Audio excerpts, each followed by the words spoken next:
Hare Krishna. Do you think Maharaj would know that it's ended? Does anybody have his contact details? He might still be talking. I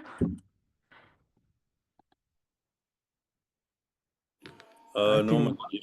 who hosted the session, Mataji? Maharaj.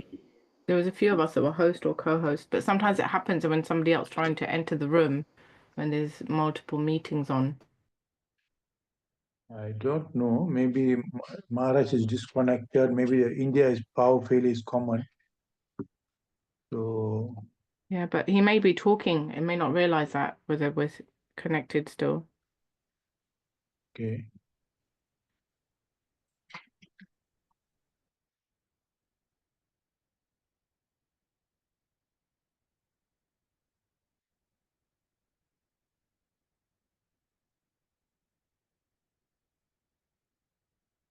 Nobody has Maharaj's details.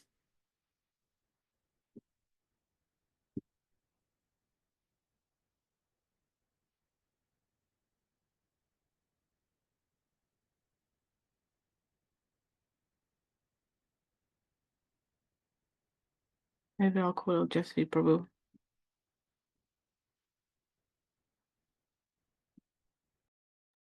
Not Vishwanath Prabhu? No, I don't think he's got Maharaj's details. Because otherwise he would No, have asked for our CBA question from OBA question, wouldn't he? Hmm.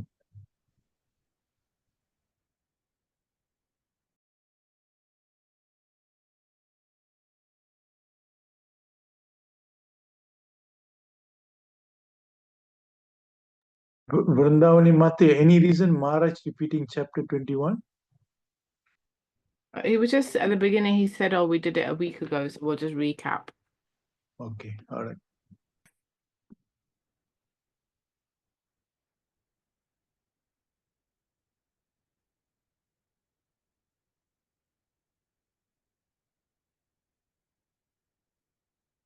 Unless he is unable to reconnect because of the power failure. It appeared like a power failure, or he probably ran out of battery maybe. Maybe. Yeah, maybe.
Okay, I've called Vishwanath Prabhu. He said he'll find out what's going on.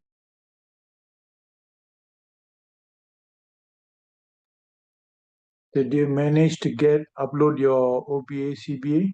Nah, it's not working for me. Just pause the recording.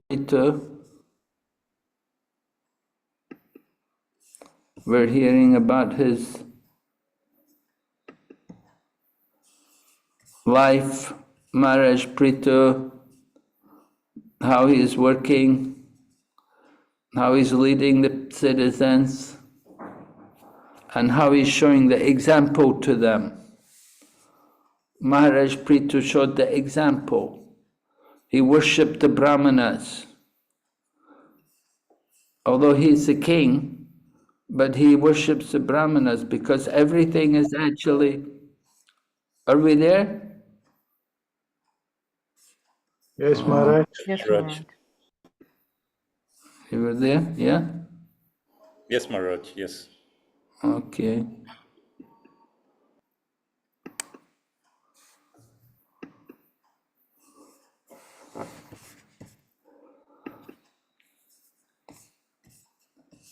So Maharaj Prithu is talking about the Brahmanas. He's glorifying the Brahmanas. He said they're actually the proprietors of everything. They're the supreme. They own everything. This is text number 38 in this 21st chapter. Text number 38.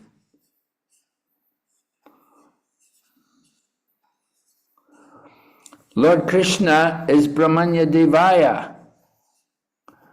So, Lord Krishna worships the Brahmanas. Although Lord Krishna is worshipped, he worships the Brahmanas and the Vaishnavas.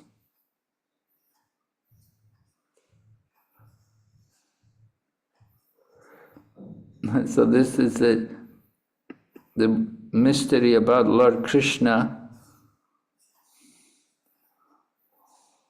that he honors Sudama Brahmana, and he honors Narada Muni, he honored Maharaj Yudhisthira and Kunti,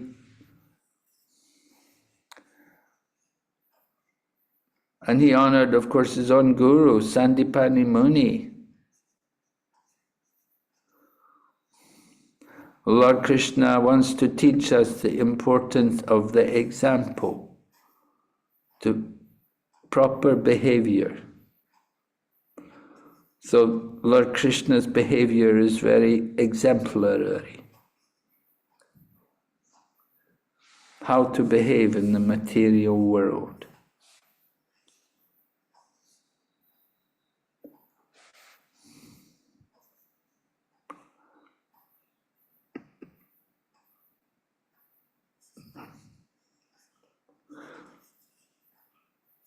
All right, so going ahead, text number 40.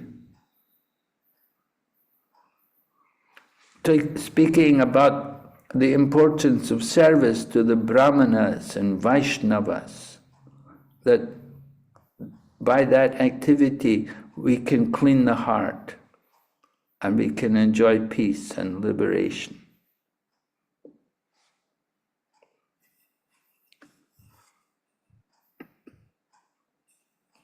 So this is something of the main teaching here in this chapter.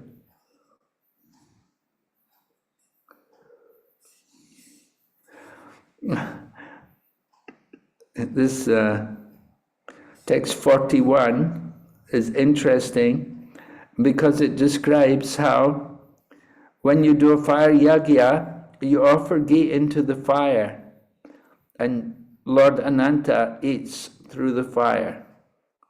The Supreme Lord eats through the fire. You offer the ghee. But here it said the Lord takes more pleasure when we feed the Brahmanas and the Vaishnavas than in offering the ghee into the fire.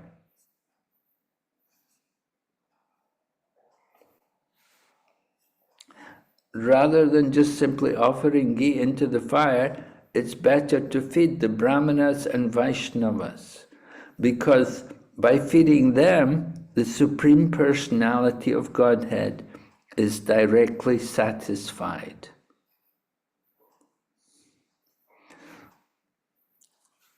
So that's and Prabhupada gives an example to support that. He talks about Advaita Acharya and how Advaita Acharya fed Haridas Thakur. He wanted Haridas Thakur to get the Shraddha plate. So this was some of the different things in this chapter.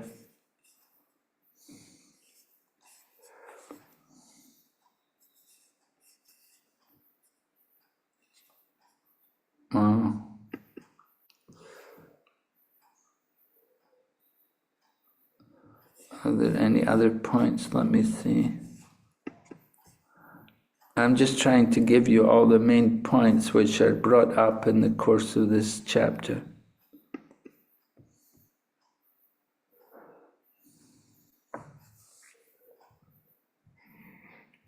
Anyway, text 43, Prithu Maharaj said he wants to take the dust of of the Brahmanas and Vaishnavas and carry it on his head. So that is his humility.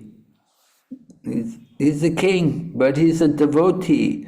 He's a Brahmana. He's also a Vaishnava. He's also a Kshatriya. So he's occupying all these different positions at the same time.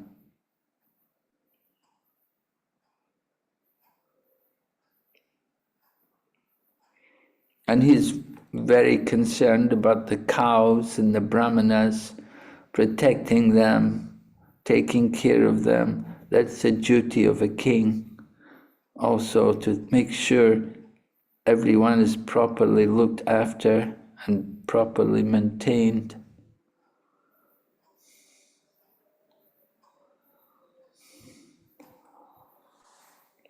So Maitreya has been speaking all of this, and Maharaj Vidura is very happy hearing about Maharaj Prithu. All the audience who've been hearing Maharaj Prithu, they're also happy. And they say, sadhu, sadhu.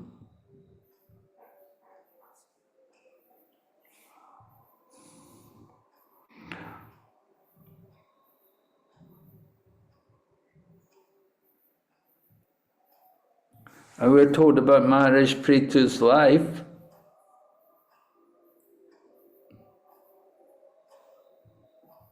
That he had 5 children, he had 5 sons.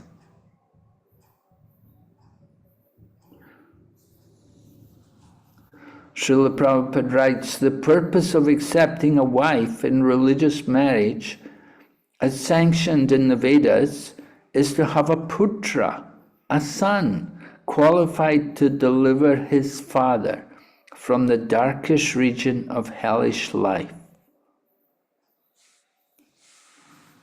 So the son is called Putra. Put is a hellish planet. So the father considers himself to be sinful, and he thinks that I have no hope of deliverance myself, but if I have a son, my son can deliver me. So here you have Maharaj Prithu, and Maharaj Prithu's father was Vena, and he was a cruel demon, atheist. But because Prithu Maharaj is such a great devotee, he has delivered his father from hell. So that credit is given to Maharaj Prithu, that he's delivered his father. And a similar example is there that Prahlad Maharaj also delivered his father, Hiranyakashipu. So the main concern of a Vaishnava is to deliver the fallen souls. We want to deliver the fallen souls from the hellish condition of material existence. That is the business of a Vaishnava, a devotee of the Lord. He's thinking like that, how to deliver the fallen souls.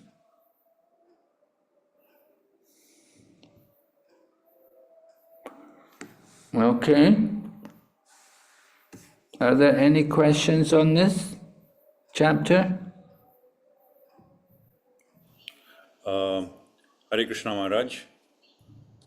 Yes. Maharaj, not particularly on this chapter, although I don't know whether there is a linkage. So when we speak about Navavidha Bhakti, so in the context of Archanam, very often we quote the example of Prithu Maharaj.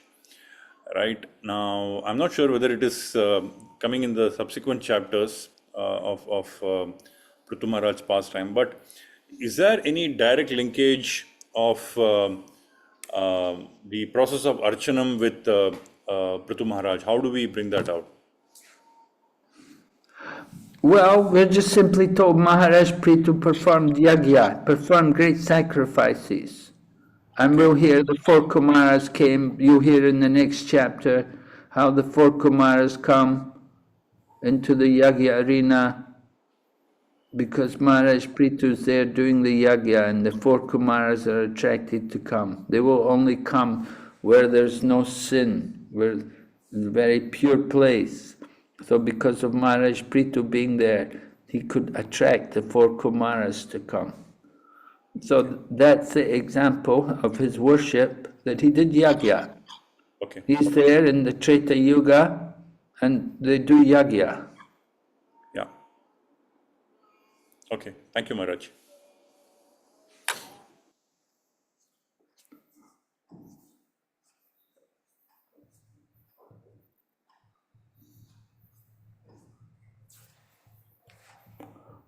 Okay, any other questions?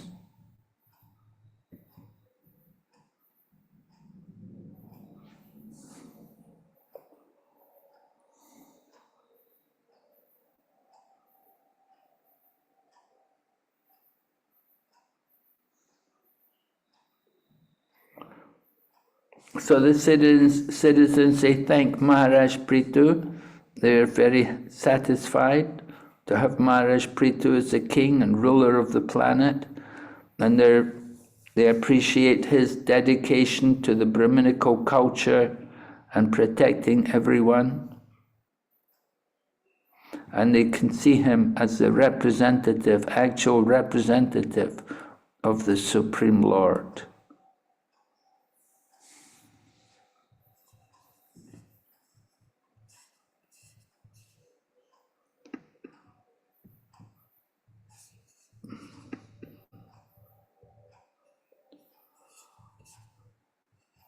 All right, so we'll go ahead to chapter 22, which is Maharaj Prithu's meeting with the 4 Kumaras. Maybe what we'll do, we'll take 10-minute break first.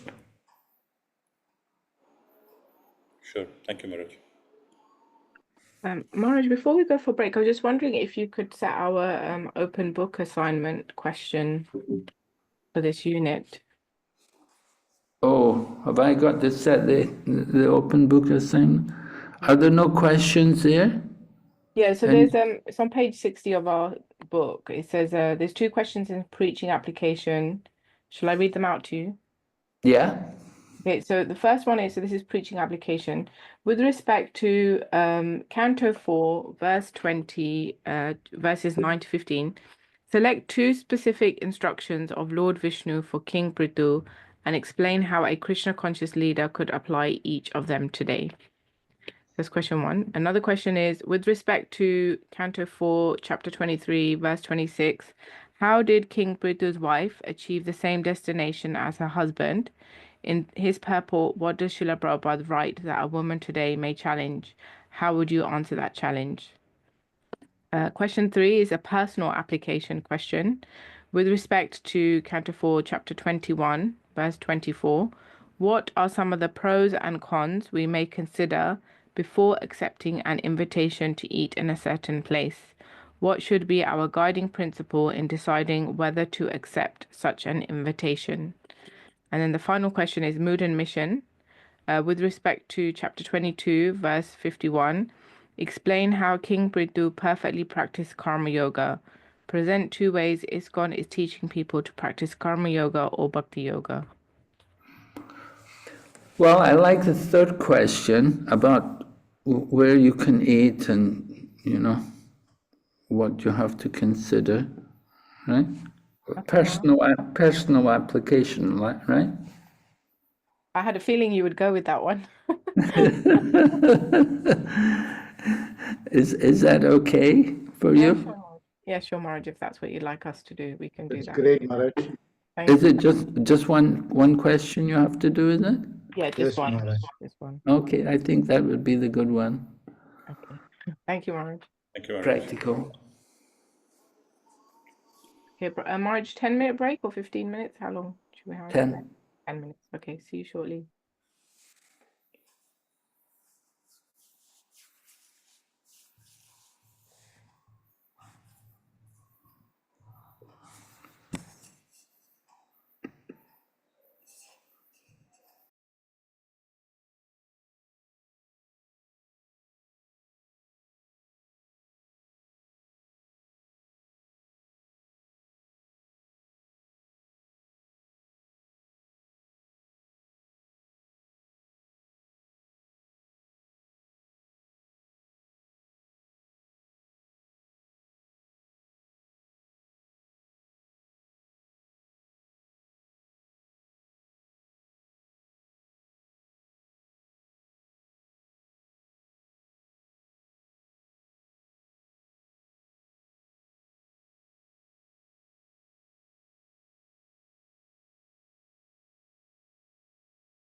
Okay, Hare Krishna. Hare Hare Krishna. Krishna Maharaj. Yeah, everybody there? Yeah, we can continue. Let's get back to this. Hare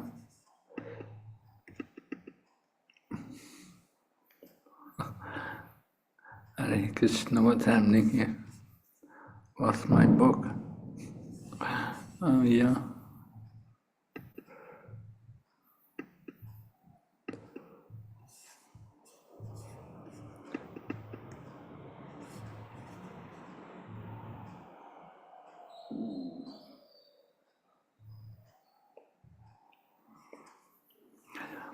Okay, so we're beginning chapter 22. We're going to hear about the 4 Kumaras coming to see Maharaj Prithu. So the chapter's like just a continuation from the previous chapter. The citizens were praying to Maharaj Prithu, and at that time the 4 Kumaras arrived on the spot. Could you imagine?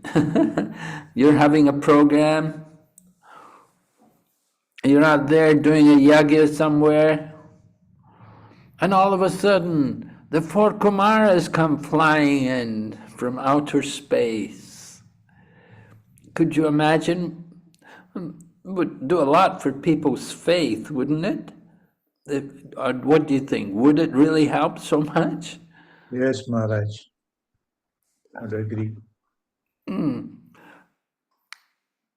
You know, you do get people with mystic powers. You get some people, they have these powers that they can, you know, lift heavy things. Buddhist monks, they say some Buddhist monks, you know, they could lift marble just by mantra. Big lumps of marble would be moved up the mountain by mantra. Some monks, they had these kind of powers. And you have people like, you know, in the West, there was the great Houdini. Houdini, you know, they could lock him up in boxes and somehow he could come out.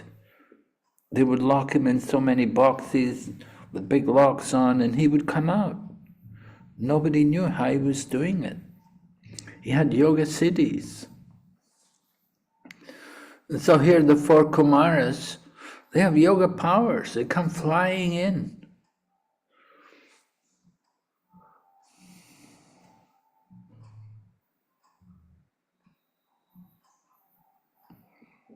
And the king and his associates, they could recognize them as they descended from the sky. You see, this is the nature of these kind of powers, that those who are devotees, those who are they can see these things, but ordinary people cannot. Just as 5,000 years ago, Lord Krishna was on the planet, but not everyone knew he was the Supreme Personality of Godhead. There were only a few fortunate souls who knew the identity of Lord Krishna. Lord Krishna himself says, Abhajananti Mamudha, that the foolish mock at me, appearing amongst them like an ordinary person.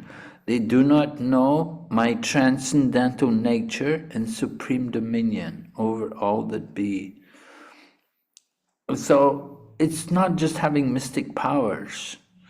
Of course, if you have some mystic power, it attracts some kind particular class of people.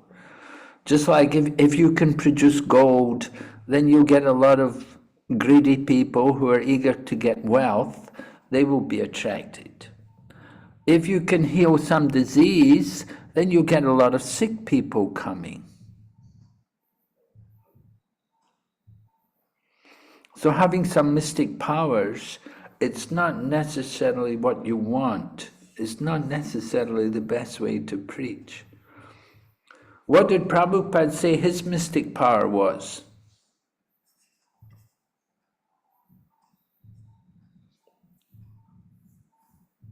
Gulab jamuns. Gulab jamuns, really?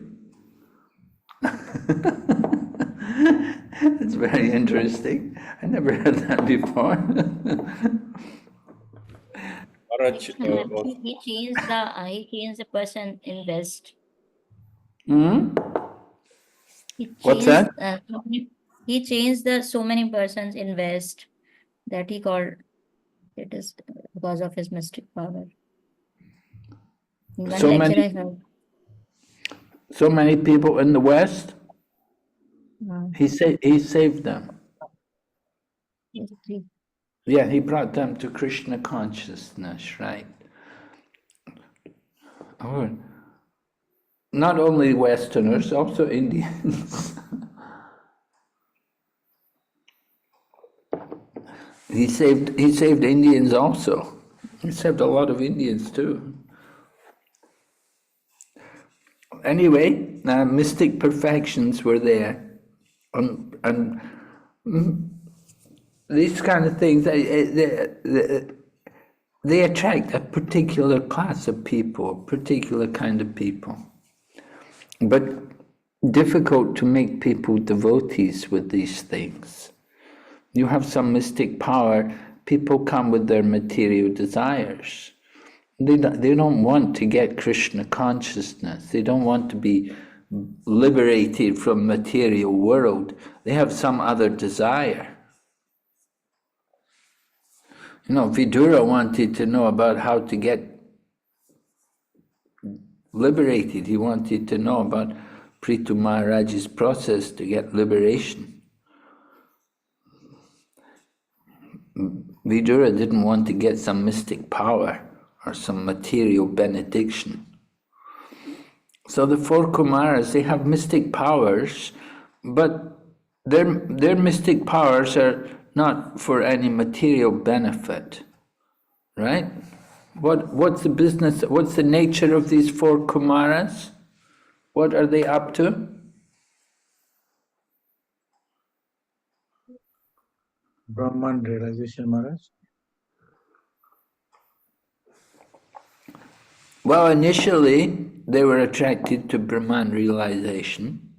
Later on they became devotees.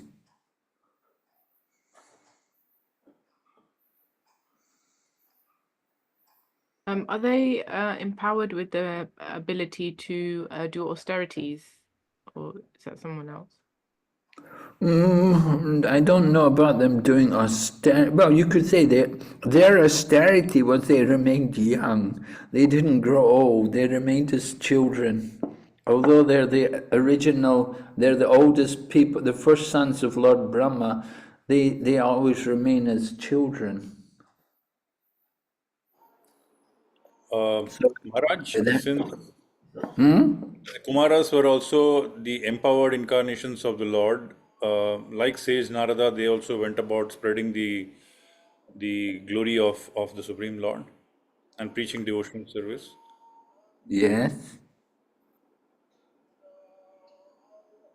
Yes, they could travel everywhere without machines. And Prabhupada writes, the special power of the Kumaras mentioned herewith is that whatever place they went to would immediately become sinless.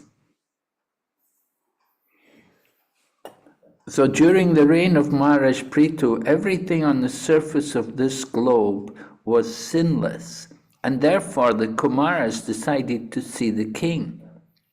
Ordinarily, they did not go to any planet which is sinful.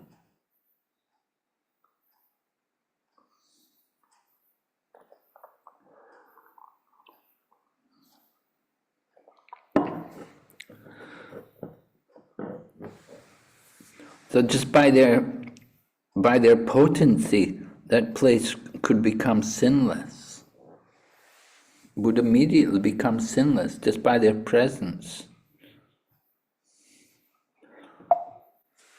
That's a very special power to be able to do like that.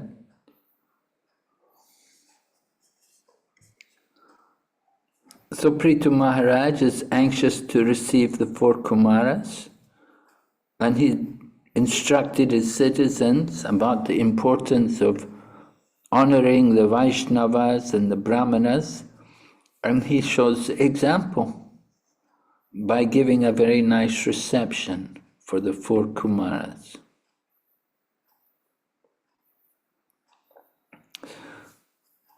Prithu Maharaj is happy to get that association with advanced devotees. Prabhupada says, birds of a feather flock together. So Prithu Maharaj was happy to be with such advanced devotees.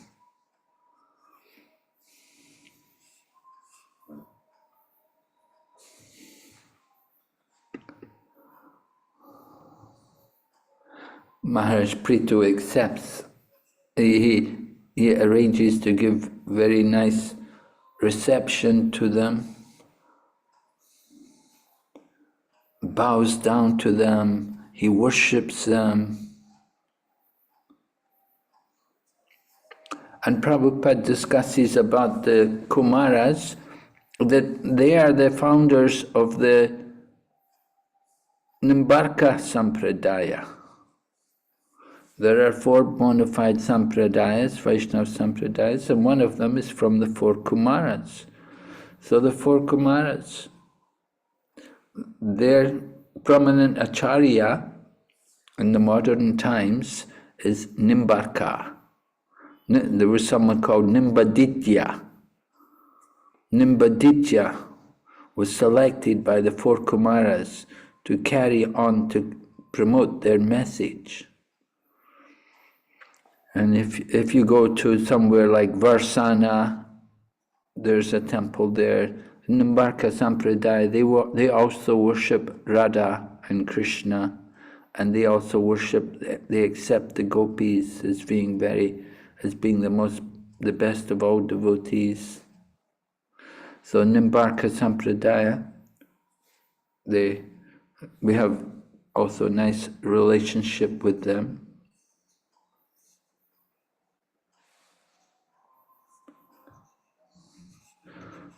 So certainly Prithu Maharaj shows nice respect for the 4 Kumaras. And how to respect them? Wash their feet. Wash their feet and then sprinkle it over his hair. And also for the family members, put it on their heads.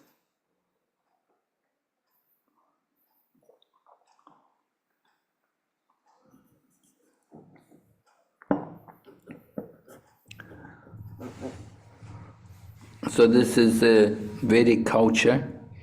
Saintly persons come. Now, of course, in Western countries and socialist countries, we can't do this thing. It wouldn't be tolerated, it wouldn't be proper. People would not understand. But if you go to somewhere like Bangladesh, there's a lot of Hindus there in Bangladesh. And of course, not right now, because it's very tense there just now, but the Bengali devotees in general, they like to do this. They have this culture. They like to pour water on their feet. And some places also, when we have Rath Yatra, people will come out. We don't allow them to wash the feet, but they do pour water on the ground. And pour water on the ground, and we can walk through the water and cool the feet, walking in the hot sun. And so it's a nice way of honoring and respecting saintly persons when they come to a town. When the devotees first started to do this for Srila Prabhupada hadn't told them, but the devotees had been reading Prabhupada's books, and somehow they'd learned about it, and they'd come across it, and when they first did it, Prabhupada said, "Oh," he said, "you're finding out about these things now, are you?" Prabhupada didn't promote it himself, but the devotees just started to do it. And Prabhupada allowed it. In some places, not everywhere. So the 4 Kumaras are described here, text number 6, they're older to Lord Shiva. And so Maharaj Prithu is very respectful to them and begins to speak. And he naturally wants to praise them. He said, it's very difficult even for the mystic yogis to see you. I do not know what kind of pious activity I have performed for you to grace me by appearing before me without difficulty.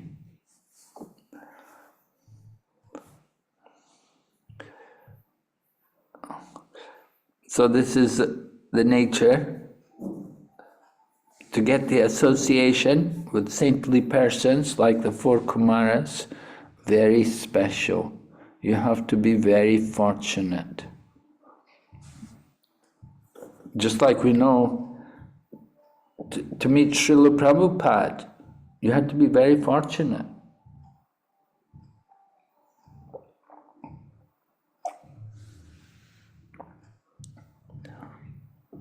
Not everyone got the opportunity to meet Prabhupada. Of course, when he would come, people would come. People, we would wonder where they all came from. Just as soon as Prabhupada would come, immediately so many other people would come. It was just like so many demigods were also coming just to get Prabhupada's darshan. But the demigods would come in disguise. We wouldn't know who they were. They'd come like dressed like ordinary people, but actually they'd be demigods. They'd be coming to see Prabhupada.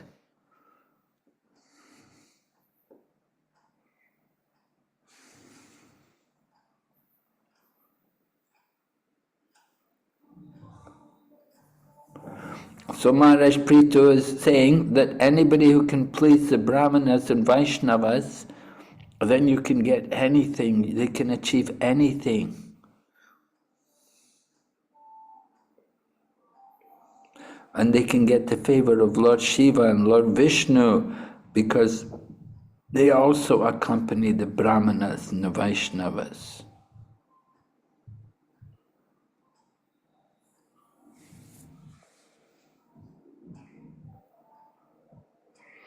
Prithu Maharaj then says, text number 9, to the four Kumaras, that you're traveling in all the planetary systems, but people cannot know you, just as they cannot know the Super Soul, although he is within everyone.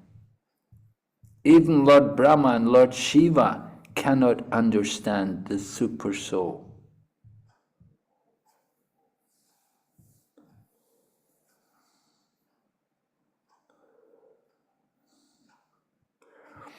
So these great personalities like the four Kumaras, Lord Brahma and Lord Shiva, they're not visible to ordinary persons, but they travel all over the universe in different planetary systems.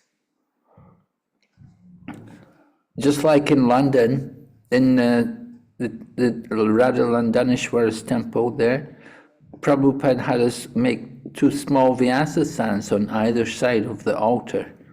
He said one seat is for Lord Brahma, one seat is for Narada Muni. He said they will come sometimes for arti. They like to come for arti, so you should have a vyasasan there for them. Another time in New York, the devotees did a big program. They hired a big hall. Very few people came, very less people came. And the devotees, they apologized to Prabhupada afterwards. They were saying to Srila Prabhupada, "Oh, Srila Prabhupada, we're sorry, nobody came." And Prabhupada looked at them in astonishment. He said, "What? Nobody came?" He said, "Didn't you see Lord Brahma and Lord Narada Muni?" He said, "They were all here. So many demigods, they all came. You didn't see them?" So Prabhupada saw them. Ordinary devotees, we couldn't see them, but Prabhupada could see them.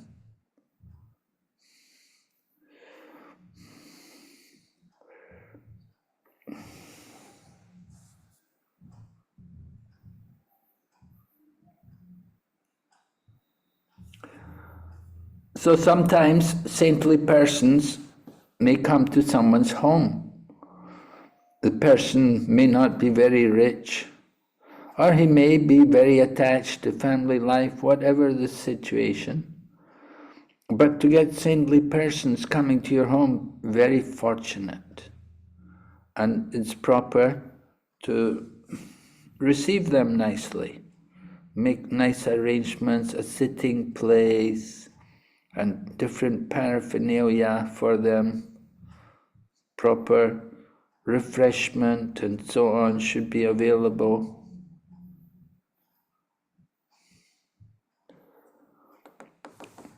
So Srila Prabhupada would sometimes go to people's homes, sometimes not. I remember one time in England, this one man came to Prabhupada and asked him, said, Swamiji, please come to my home.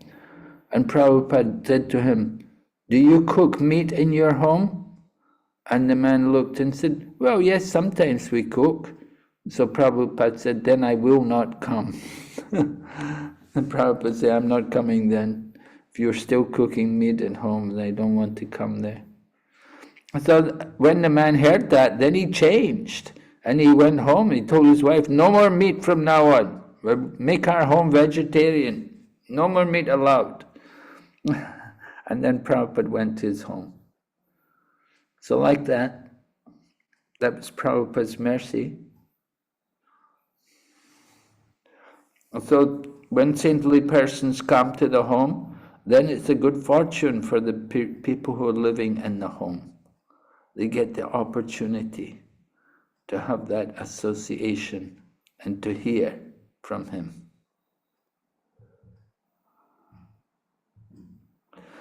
Prabhupada writes in the purport, he says, the fact is that every householder, regardless of his position or economic condition, can at least receive saintly persons with great devotion and offer them drinking water for drinking water. Offer them drinking water. Drinking water is available always. In India, the custom is that even an ordinary person is offered a glass of water if he suddenly, what is it? If he suddenly Visits. Suddenly what? Visits. Or if he suddenly visits, and one cannot offer him food. If we cannot offer him foodstuff. If there is no water, then one can offer a sitting place, even if it is on straw mats. And if one has no straw mat, he can immediately cleanse the ground and ask the guest to sit there. Supposing that a householder cannot even do that, then with folded hands, he can simply receive the guest saying, welcome. And if he cannot do that, then he should feel very sorry for his poor condition and shed tears and simply offer obeisances with his whole family, wife and children. In this way, he can satisfy any guest, even if the guest is a saintly person or a king. Very wonderful, very detailed description of how you can receive a guest, even if he's the king, what you can do. So there's no problem for anyone. Everyone, at least you can offer obeisances and say welcome. But if you can do more, then it's more credit to you. So this is important. This kind of training Srila Prabhupada used to give to the devotees in the beginning of our movement. And when I joined the movement also, we were also trained like that. I remember Malati training us. She'd been traveling with Prabhupada, and she was trained in all of this etiquette because she'd been traveling in India with Srila Prabhupada. And Srila Prabhupada was very particular about receiving the guests nicely. So it's important, making nice reception for people, give them a glass of water, try to give some prasadam. Actually, Prabhupada wrote a letter, 1977, sent to all the temples all over the world. He said, whenever guests come, there must be prasadam. You cannot say nothing is available. There must always be some prasadam. And so Prabhupada was so particular. He said, you cannot say, he said, Krishna is not a poor man. Every temple must keep prasadam available for guests. All right, any comments about this? How are you doing on this in your temple, by the way? It's a challenge. Some temples are very good. Radhanath Maharaj, for example, in Chaupati, they try to be very strict, and they like to receive everyone nicely, take care of him, everyone. Some temples it's more difficult, of course. Some temples you have a lot of visitors, very difficult. Like here in Mayapur, on New Year's Day, there was 105,000 people came. And regularly you have 50, 60,000 people. So it's very difficult to receive everyone. But they do a good job. There's a lot of preaching going on, a lot of different places, kathas being delivered. And prasadam is also being distributed. A lot of people come here on Sundays, on the weekend, to get prasadam. We have different kitchens, several kitchens where the food is prepared. People purchase tickets and go and take prasadam. It's very popular. Okay. Text number 11. Even though full of opulence, material prosperity, any householder's house where the devotees of the Lord are never allowed to come in, and where there is no water for washing their feet, is to be considered a tree in which all venomous serpents live. Oh, yeah. So, you don't want to be like that, right? You don't want to have a house like that.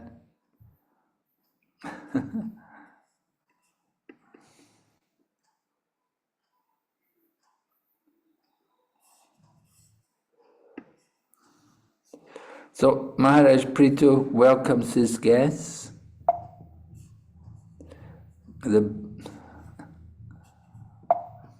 Krishna.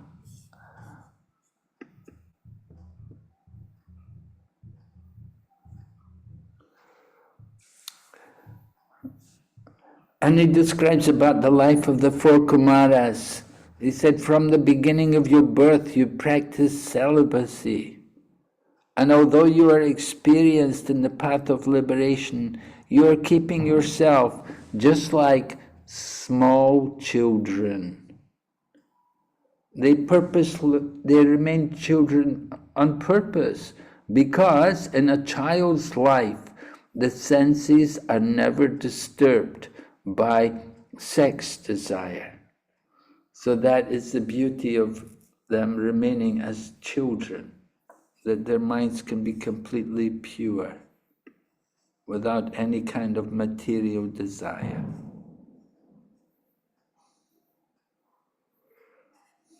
Okay.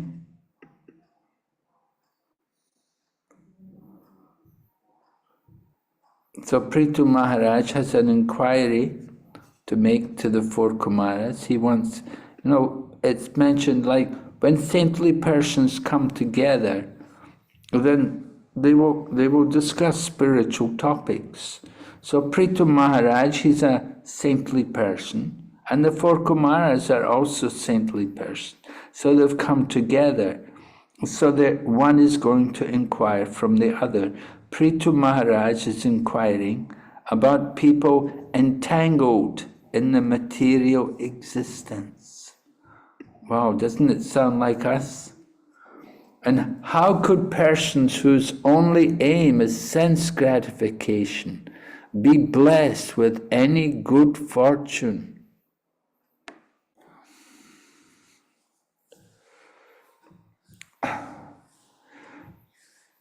So Maharaj Prithu, Prabhupada writes at the beginning of the purport, he said Maharaj Prithu did not ask the Kumaras about their good fortune, for the Kumaras are always auspicious by dint of their life in celibacy. Since they are always engaged on the path of liberation, there was no question of ill fortune. This is an important point, when we meet some saintly person, for example, maybe you have the opportunity to have the darshan with someone like Srila Jayapataka Maharaj. So you don't want to say to him, how are you, Maharaj? You don't want to ask him about his health, because, externally it appears his health is not good. He has so many problems with his material body. But spiritually, he is very spiritually strong. And he's completely Krishna conscious. Every day he's dedicated to preaching so much every day, different Zoom classes around the world. And at the same time, he's involved in managerial affairs as a GBC, and then also overseeing activities in Mayapur and different regions in his zone. So many things. So if you meet him and you say to him, oh, how are you, Maharaj? How's your health? It's not it's not the right thing to say. But what is the right thing to say? We want, please help us to be engaged in the path of liberation.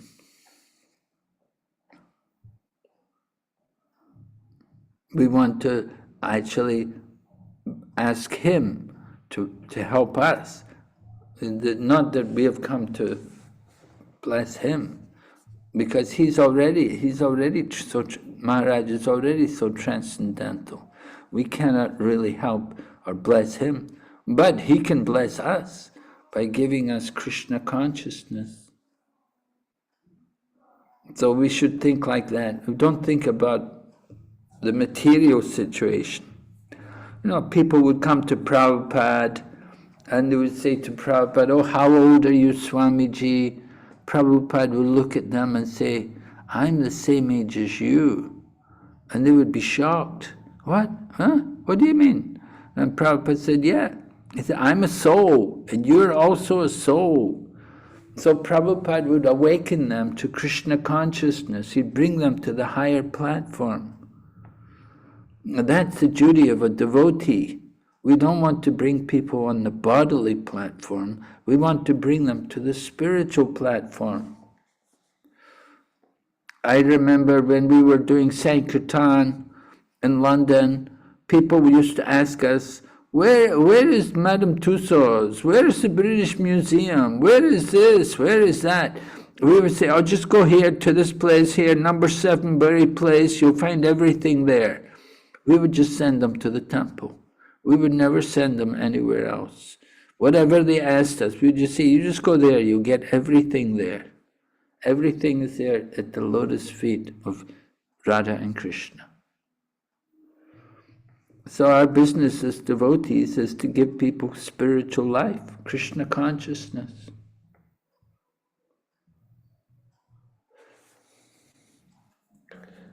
Okay? Now Prabhupada makes an interesting statement here in the purport. He says, what is allowed for the Kshatriyas? He said 4 kinds of sinful activities are allowed. Associating with women for illicit sex, eating meat, intoxication, and gambling are all allowed for the Kshatriyas. For political reasons, sometimes they have to do these sinful activities. Anyway, sometimes people say, oh, they did these things, why shouldn't I do it? But we're not following all these Kshatriyas. We're following Lord Chaitanya Mahaprabhu. Lord Chaitanya didn't do these things. And the Acharyas, the Vaishnava Acharyas didn't do these things. We follow these people. We cannot imitate Kshatriyas.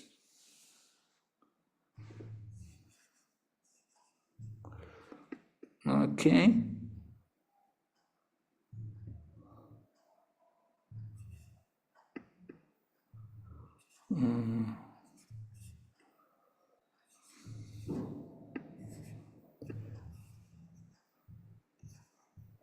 Yeah, text 14 confirms the same thing I was saying, that nothing is auspicious or inauspicious for the four Kumaras because they're absorbed in spiritual bliss.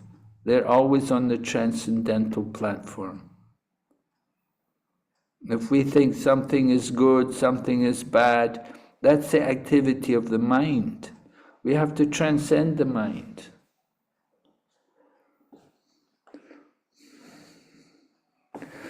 So Prithu Maharaj said, I know that you four Kumaras, you are the only friends for persons who are in the fire of material existence. So I ask you how in this material world we can very soon achieve the ultimate goal of life. Right? He wants to know how very soon we can get the goal. We want to get out of the goal of material world quickly. Very soon, quickly, we like everything fast, quickly. So they're asking the four Kumars, tell us quickly how we can get the goal of life, quickly.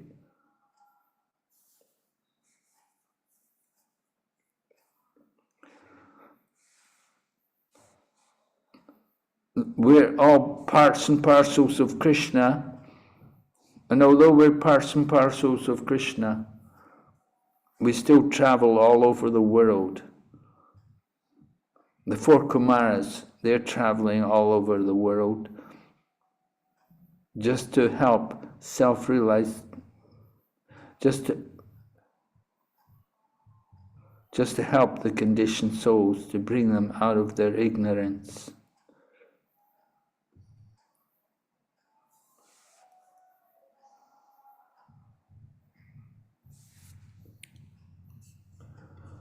So the four Kumaras are described to be Mahabhagavats. Mahabhagavat devotees, very great devotees, because they've studied the absolute truth. So they were really devotees in complete knowledge. They were in full knowledge of the Vedic conclusions.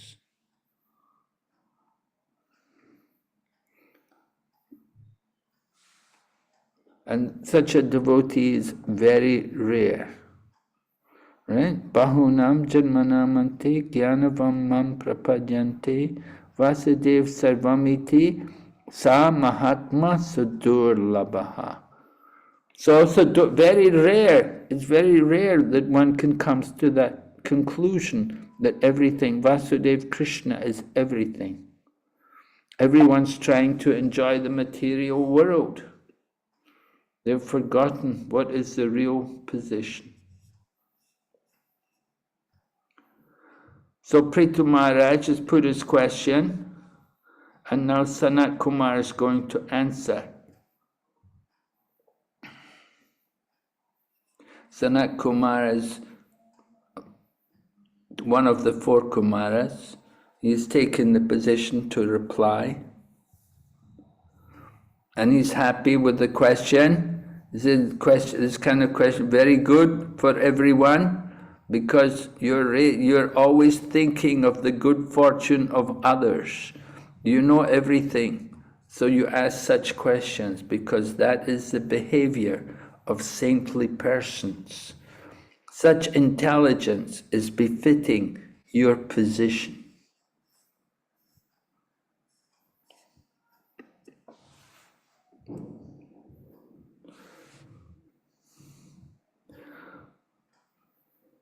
Naturally, when the devotees come together, their business will be question and answers.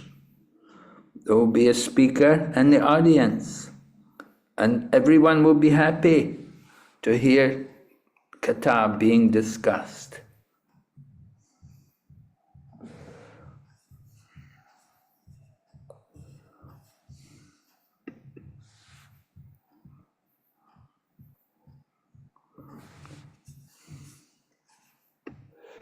So Sanat Kumar replies to Prithu Maharaj.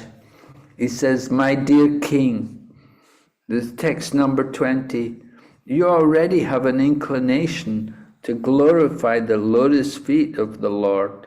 Such attachment is very difficult to achieve, but when one has attained such unflinching faith in the Lord, it automatically cleanses lusty desires from the core of the heart."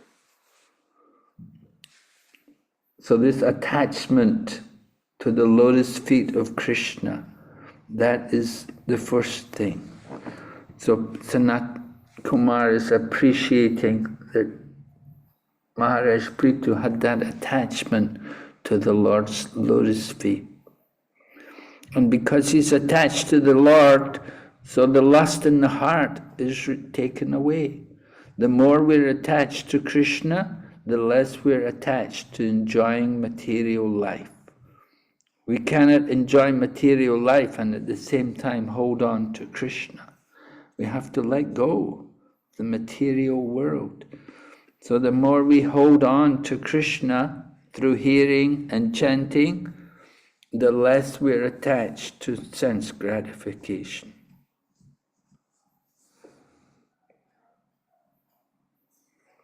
So Sanat Kumar says the ultimate goal for all people is detachment from the bodily concept of life, and along with it, attachment to the Supreme Lord. So detachment from the material body and attachment to Lord Krishna, the Supreme Lord. This is the process. This is how you can get the ultimate goal of life. Getting detached from the material body. That is, of course, how to do that. How to get detached from the material body? You have to increase the spiritual activities. You have to increase the hearing and the chanting. You have to increase the worship of the Lord. You have to increase the devotional activities. And all of these activities means there's no time for taking care of the body. We forget about the bodily concept of life. So this is Sanat Kumar's answer. He goes on. Text 22 says, attachment for the Lord can be increased by devotional service, inquiring about Krishna, applying bhakti yoga in life, worshipping the Lord, hearing and chanting about the glories of the Lord. These actions are pious in themselves. So this is the answer to Prithu Maharaj's question. You have to engage in devotional service. You have to hear, you have to chant. It's the business of the devotees. You come together, we should chant, we should discuss topics of Krishna.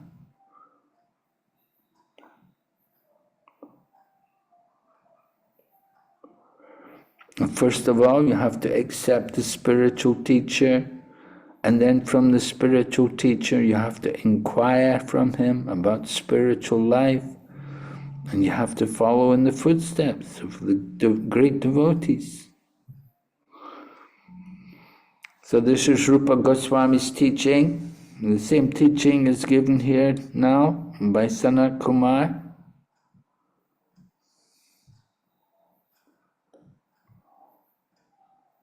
And when you follow the process, then it's very easy to increase attachment to the personality of Godhead. Sanat Kumar goes on to give some instructions. He said, don't associate with people who are simply interested in sense gratification and making money. Avoid these kind of people. Associate with people who are interested in spiritual life, who are willing to practice devotional service.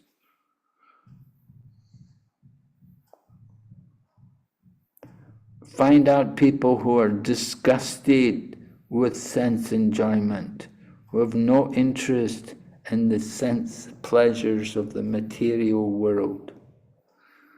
So it's not just giving up the company of materialistic people. We have to have some engagements. We have to have some service which we can do for the devotees, engaging in activities. It may be hearing, it may be cleaning and chanting, it may be decorating the temple, it may be going out shopping, bringing the bhoga, but we need some engagement, we need service. And that service should be in the mood of devotion for the pleasure of Krishna. Prabhupada writes at the end of the purport of 23, the Krishna consciousness movement is started for this purpose, so that hundreds of ISKCON centers may give people a chance to hear and chant, to accept the spiritual master, and to dissociate themselves from persons who are materially interested. For in this way, one can make solid advancement in going back home, back to Godhead. So we see in the Krishna consciousness movement how all of these things are arranged so nicely by having centers. All right. Some more qualities are given, some more instructions by Sanat Kumar. You must be non-violent. Don't get angry and passionate and yell and scream and shout. Follow in the footsteps of the acharyas. Remember the pastimes of Krishna. Follow the regulative principles without desire. Don't blaspheme others.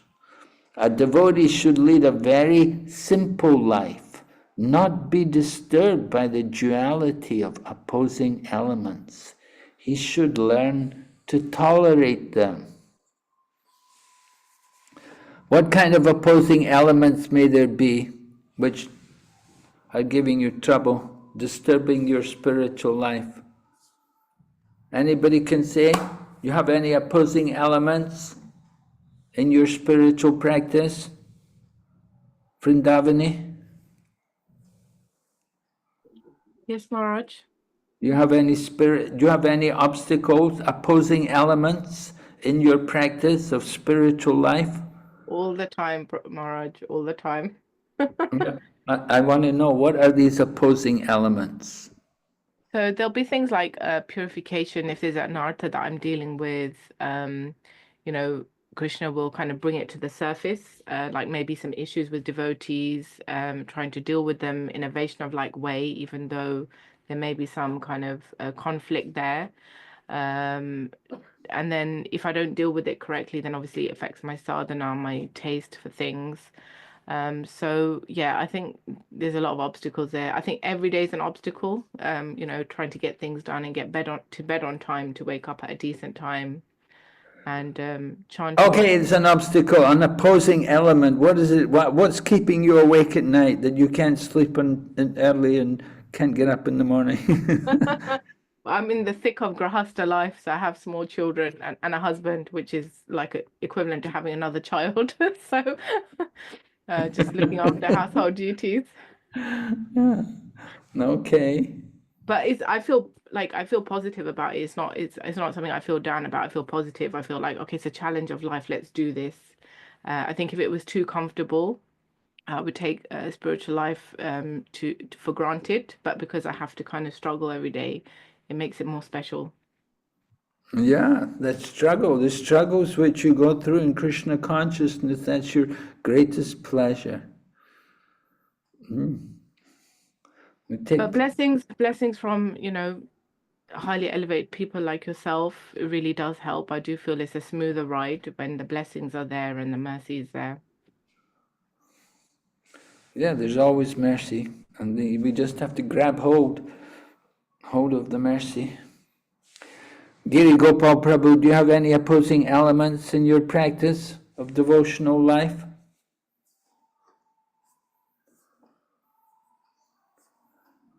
Giri, are you there? No? Is somebody else there? Anybody like to offer opposing elements? Yes, Maharaj.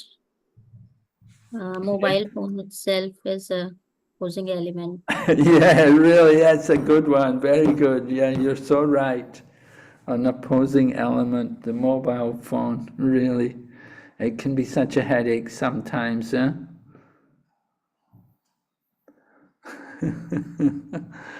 So how do you deal with it?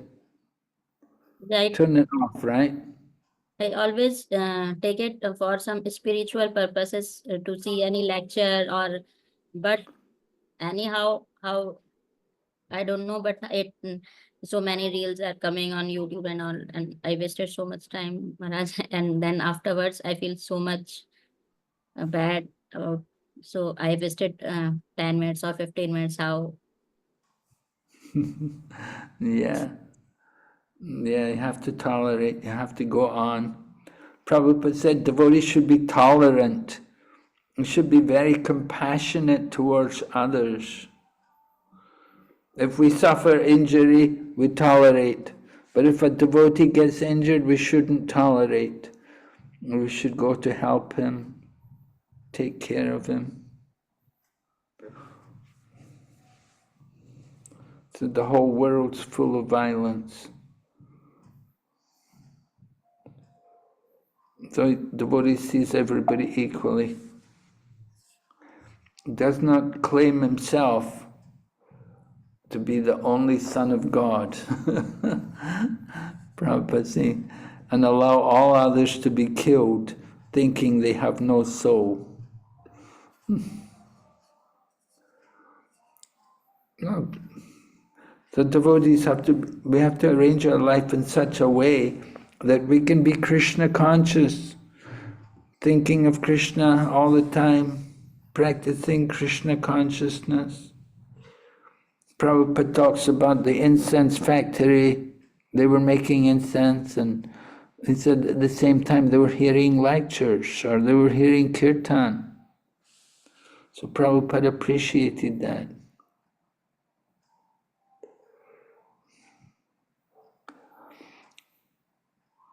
And we're also told we shouldn't criticize other methods of religion. There are different types of religious systems operating under different qualities of material nature. Those operating in the mode of ignorance and passion cannot be as perfect as that system in the mode of goodness.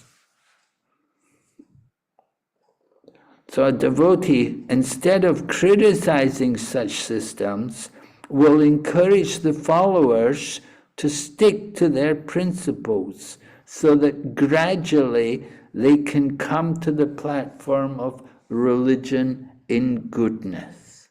Simply by criticizing them, devotee's mind will be agitated. A devotee should tolerate and learn to stop agitation. And that's an important point in our spiritual practice.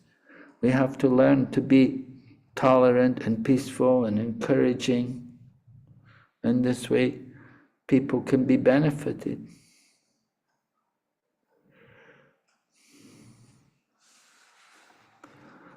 So we should appreciate other religions. We don't say we're the only way. The absolute truth is there in all the revealed scriptures.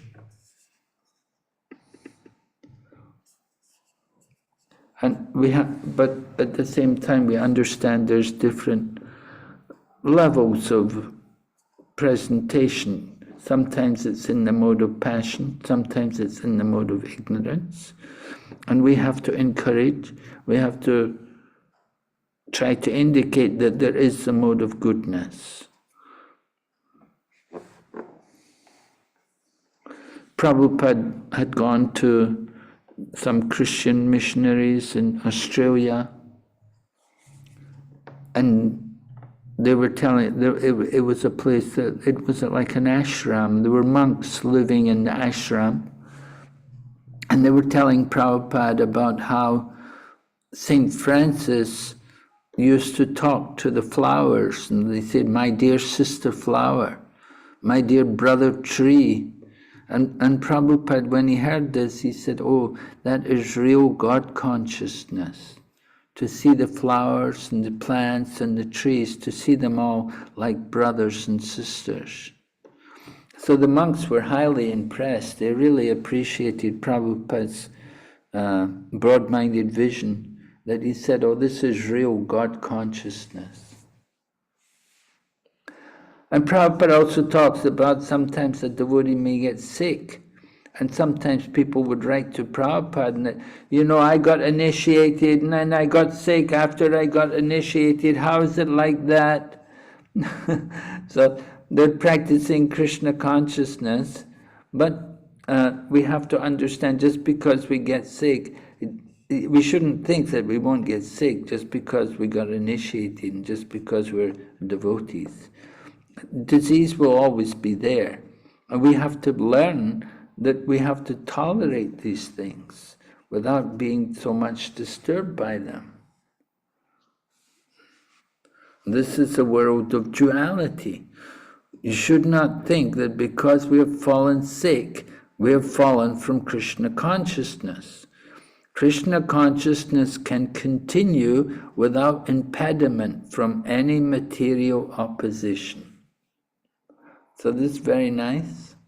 We should understand how to apply Krishna consciousness in every situation. Prabhupada quotes Bhagavad Gita, Krishna telling Arjuna, try to tolerate all these disturbances. Tamsta tikshasva bharata. O Arjuna, be fixed in your Krishna conscious activities.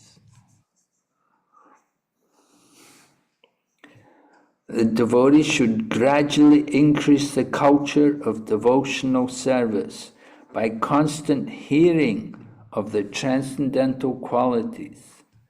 These pastimes are like ornamental decorations on the ears of devotees.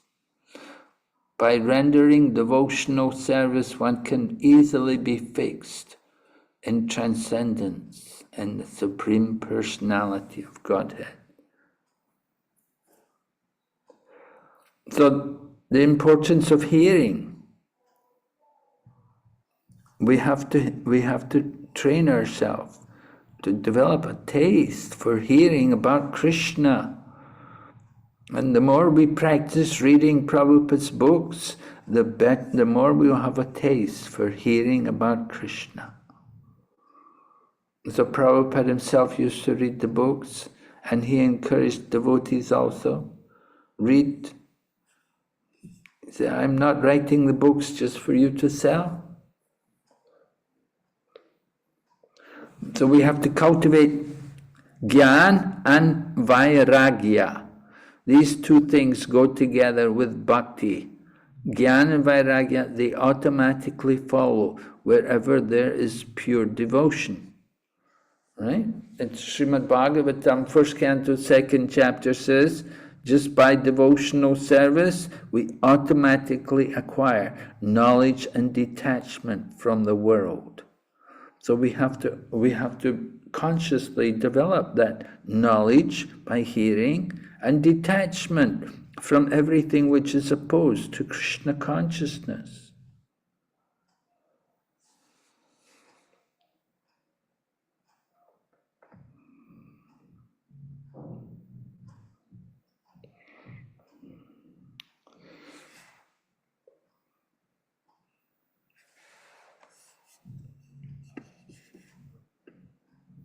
In the purport, Prabhupada talks about 5 kinds of material attachments.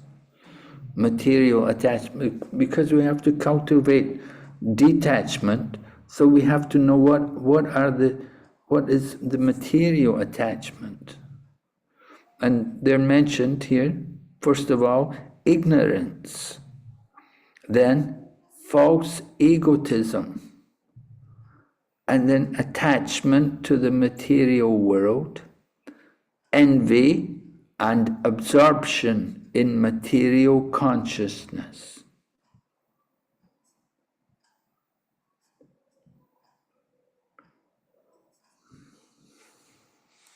So these are the 5 items of material attachment.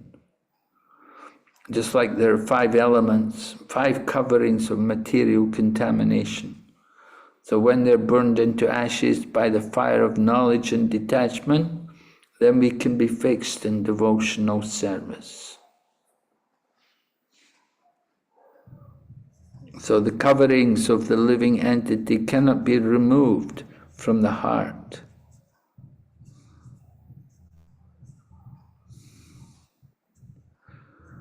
The living entity is in the heart, and we can't take him away from the heart. That's liberating him. We have to take shelter of the spiritual master, and by his instruction, increase our knowledge and devotion.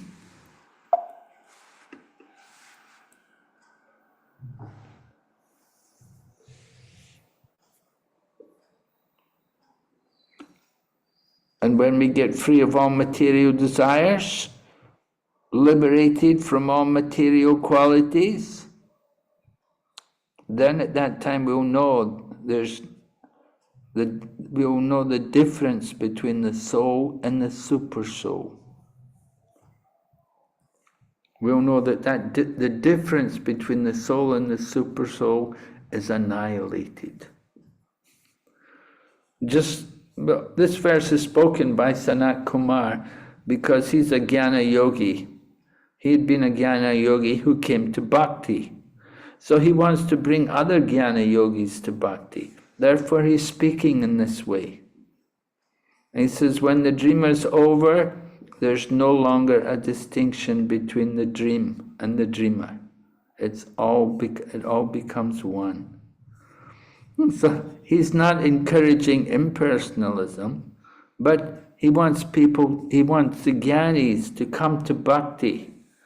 And he gives the example, Prabhupada in the purport gives an example to understand this oneness. And he talks about the coconut. How in the coconut you have the dry shell, and the coconut's inside, and the shell is outside. You've got this husk outside and the shell inside. So the coconut is separated from the shell at the same time it's one in the shell. So the same way, material desires are present as long as in the bodily concept of life. But when we are Krishna conscious, then there's no longer material desire.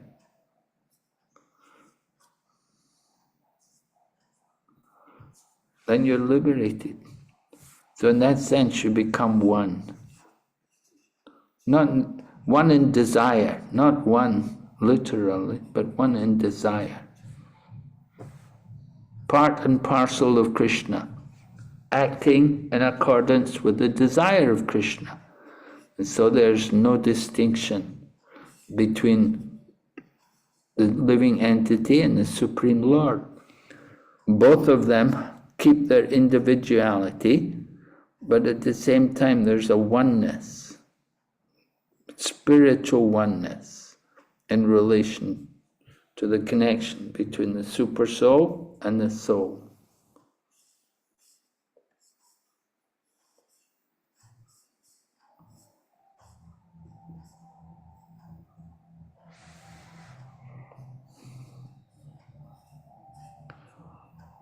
right, then text 28 talks about renunciation. Prabhupada said there's no question of renouncing anything for the Paramahamsa. One who's Paramahamsa doesn't have to renounce anything because he knows how to use everything in the service of Krishna. So that is real renunciation. Nirbandha Krishna Sambandhe Yukta Vairagya Uchate. Real renunciation is to use everything in the service of Krishna. This is Paramahamsa. They know how, they're not afraid of the material energy because they can spiritualize the material energy by using everything for Krishna.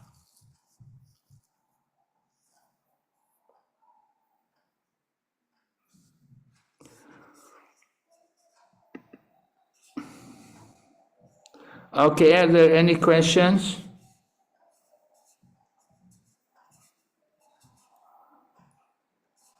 Text 29 is a nice verse, actually. We can finish. Let's do 29 just, and then we'll finish. It's talking about seeing the soul in different, or seeing the reflection on the body on different surfaces. You may see the reflection on the body on water, or on oil, or in a mirror.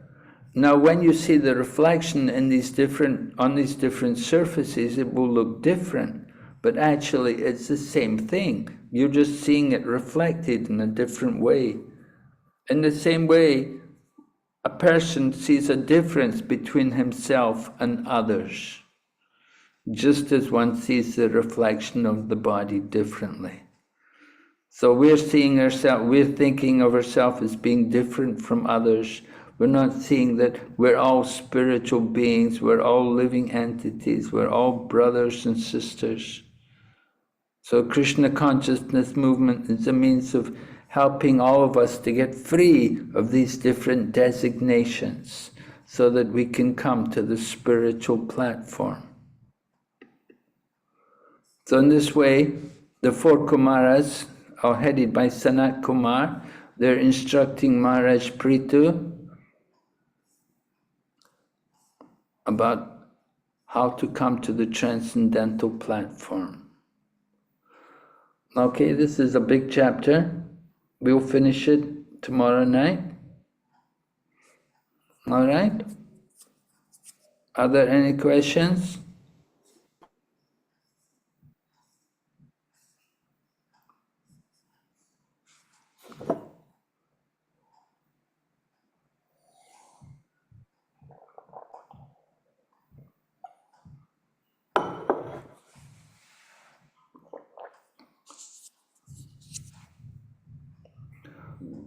No questions? No, Maharaj. Okay. Are you keeping a recording? Yes, Maharaj is being recorded. Okay. Maybe after the recordings, can you send me the file? I can get the copy. Sure. I'll speak to the person. I'm not sure who's gathering the recordings. I think maybe it's Vishwanath Prabhu, but I'll ask him to send them to you. You think Is it maybe who? starting from last week, Friday, Saturday, and then today also? Yeah. Okay, sure. I'll ask him. Who's coordinating? He's the Prabhu who came last week. His name is Vishwanath Shivaram. Visheshwar Prabhu. Oh yeah, that's right. Oh, okay. He's in London, is it? No, Prabhu, he's, I think, based in India, Bangalore. Oh, is he? Oh, okay. Okay, spread out everywhere. Yes, Maharaj. I'll ask him to send them to you. Okay, thank you. All right. Thank you, Maharaj. So we'll stop here tonight and we'll be back tomorrow night to finish off this chapter. Okay. Srila Prabhupada ki jai.